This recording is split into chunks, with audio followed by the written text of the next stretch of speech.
Bismillahirrohmanirrohim. Assalamualaikum warahmatullahi wabarakatuh. Perkenalkan, nama saya Vika Indarwati, mahasiswi dari Universitas Muhammadiyah Jakarta, Fakultas Ilmu Sosial dan Ilmu Politik, Prodi Ilmu Politik. Dengan nomor NPM 2019-1339. Alhamdulillahirabbil alamin, wabihi nasta'in ala umuri dunya waddin, wassalatu wassalamu ala asyrofil anbiya'i wal mursalin wa ala alihi wa sahbihi ajma'in, amma ba'du. Pertama-tama, marilah kita panjatkan puji serta syukur kehadirat Allah Subhanahu wa Ta'ala yang telah memberikan kita nikmat iman, sehat, dan Islam. Sholawat serta salam tidak lupa kita kirimkan kepada junjungan kita baginda Nabi Muhammad SAW yang telah mengantarkan umat manusia dari peradaban hidup yang jahiliyah menuju peradaban yang terang benderang seperti sekarang ini. Perkenankan saya pada kesempatan ini untuk menyampaikan topik yang berjudul kewajiban kepada Al-Quran dan Hadis.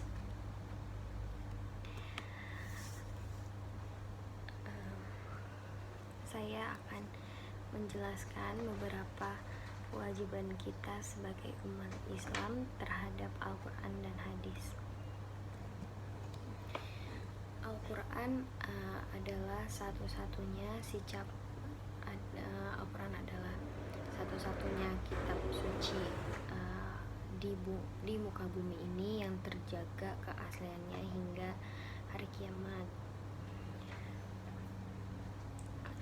Hal ini juga disebutkan di dalam Al-Quran, yaitu pada surat Al-Hijr ayat 9 yang berbunyi, sesungguhnya kamilah yang menurunkan Al-Quran dan sesungguhnya kami benar-benar memeliharanya.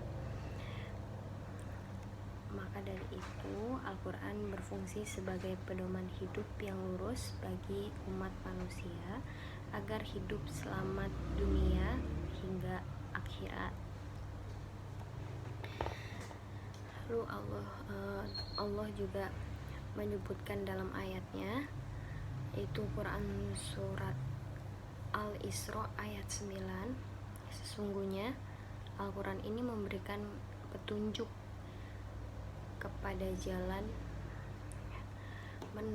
menunjukkan jalan yang lebih lurus dan memberi kabar gembira kepada orang-orang beriman yang mengerjakan amal soleh bahwa bagi mereka ada pahala yang besar.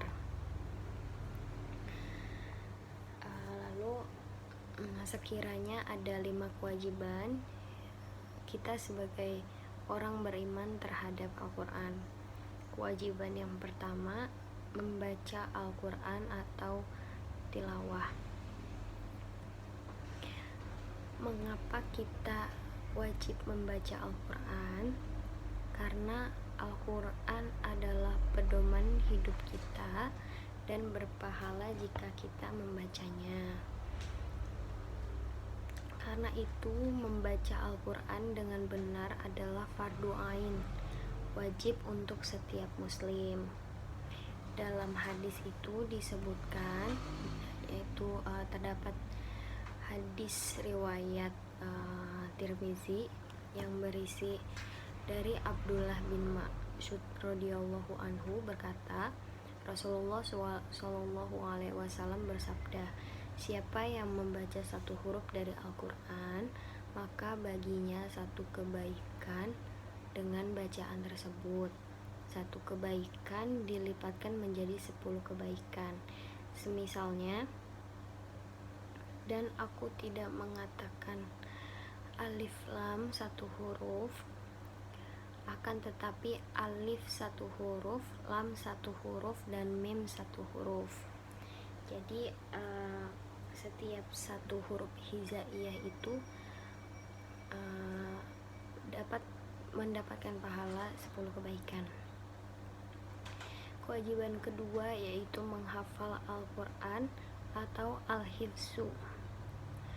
Mengapa Al-Quran wajib dihafal? Sebab apabila kita tidak hafal, tentu akan sulit untuk mengamalkannya. Misalnya ketika kita sholat, tentu kita harus hafal surat Al-Fatihah dan surat-surat pendek sebagai surat pilihannya atau ayat-ayat pilihan.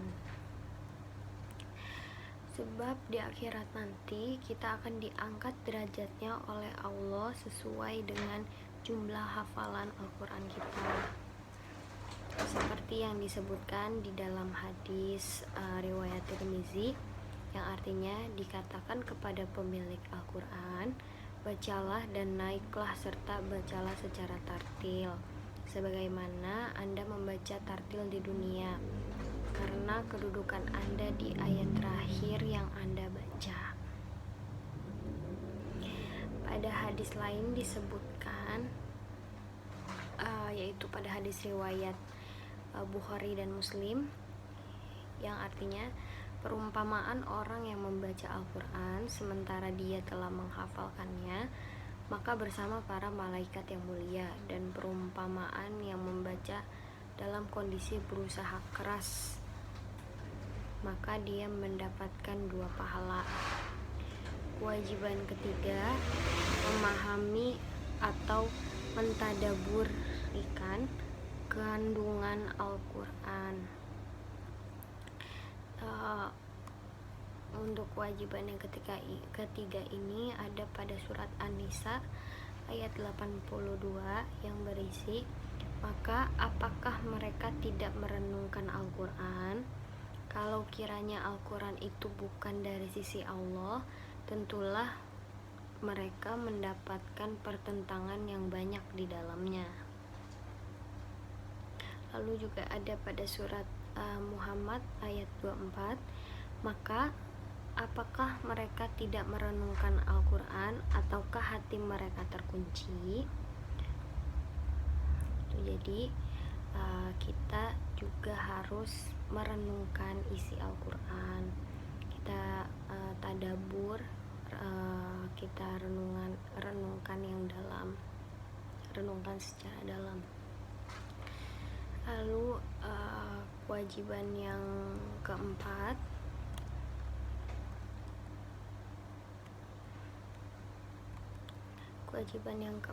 adalah mengamalkan Al-Quran dalam kehidupan sehari-hari.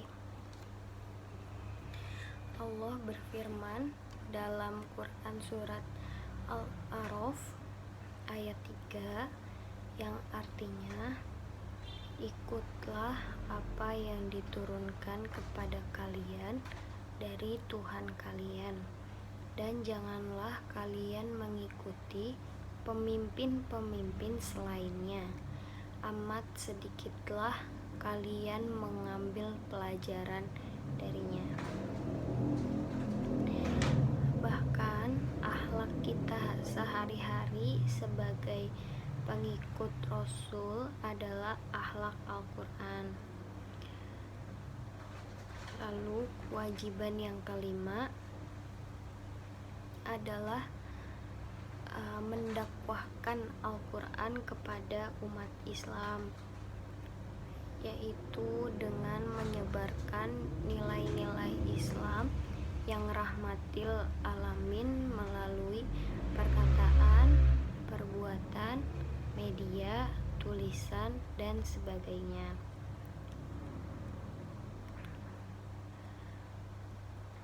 Allah menyebutkan di dalam ayat Quran surat Al-Anbiya ayat ke-107, dan tiadalah kami mengutus kamu melainkan untuk menjadi rahmat bagi semesta alam. Inilah kewajiban kita mendakwakan Al-Quran yang mengajarkan persatuan dan kesatuan, perjuangan, keadilan dan kejujuran, serta kedamaian dan kesejahteraan bagi seluruh alam. Jadi kewajiban kita terhadap Al-Quran dan hadis juga ada di dalam Al-Quran. Jadi yang saya sampaikan tadi terdapat 5 kewajiban. Yang pertama tadi adalah kewajiban membaca Al-Quran. Jadi membaca Al-Quran itu adalah sudah menjadi kewajiban bagi seluruh umat Islam. Jadi kita sebagai umat Islam memang sudah diwajibkan untuk membaca Al-Quran. Lalu yang kedua adalah jadi yang pertama tadi kita harus membaca, itu kewajiban kita, dan membaca itu setiap huruf yang kita baca, satu huruf itu kita mendapatkan 10 kebaikan ketika kita membaca Al-Quran. Lalu yang kedua itu kewajiban kita untuk menghafal Al-Quran atau al-hifzu. Kenapa kita harus menghafalkan juga? Karena ketika kita sholat, kita sholat itu ada syarat dan ketentuannya, dan kita misalnya kita harus membaca surat Al-Fatihah yang disertai dengan surat-surat pendek atau ayat-ayat tertentu. Jika kita tidak menghafalkan Al-Fatihah dan surat-surat lainnya, maka kita akan mendapatkan kesulitan ketika kita sedang melakukan sholat seperti itu. Terus yang ketiga itu kita harus memahami dan mentadaburi kandungan isi Al-Quran. Jadi kita tidak hanya membaca dan menghafalkannya, tapi kita juga harus memahami isi Al-Quran itu, memahami apa yang dimaksud dalam Al-Quran itu. Dan yang keempat, kita juga harus mengamalkan Al-Quran di kehidupan kita sehari-hari. Jadi Al-Quran ini kita jadikan sebagai pedoman hidup kita, petunjuk hidup kita agar kita selamat di dunia dan di akhirat. Terus yang kelima tadi adalah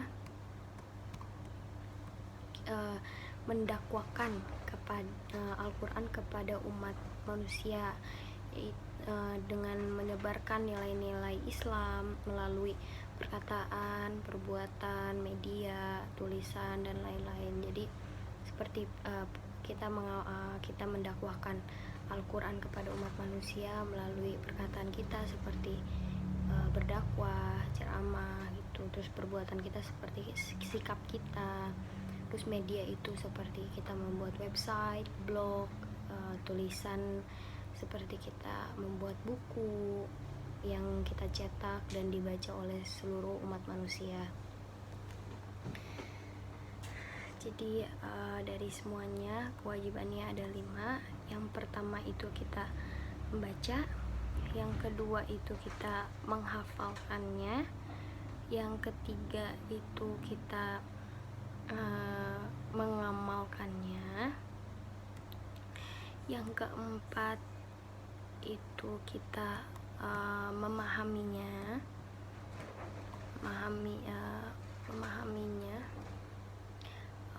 lalu yang terakhir itu kita juga harus yang kelima itu kita harus mendakwahkannya. Jadi kita harus amalkan, selain kita amalkan untuk kehidupan kita juga harus mengamalkannya kepada seluruh umat manusia yang ada di muka bumi ini. Jadi 5 tadi, yang pertama kita baca, yang kedua kita hafalkan, yang ketiga kita pahami, yang keempat kita amalkan di kehidupan sehari-hari kita sendiri, dan yang kelima adalah kita amalkan kepada seluruh umat manusia. Mungkin cukup sampaikan. Kurang lebihnya mohon maaf. Wallahu muwaffiq ila aqwamit thoriq. Wabillahi taufiq wal hidayah. Wassalamualaikum warahmatullahi wabarakatuh.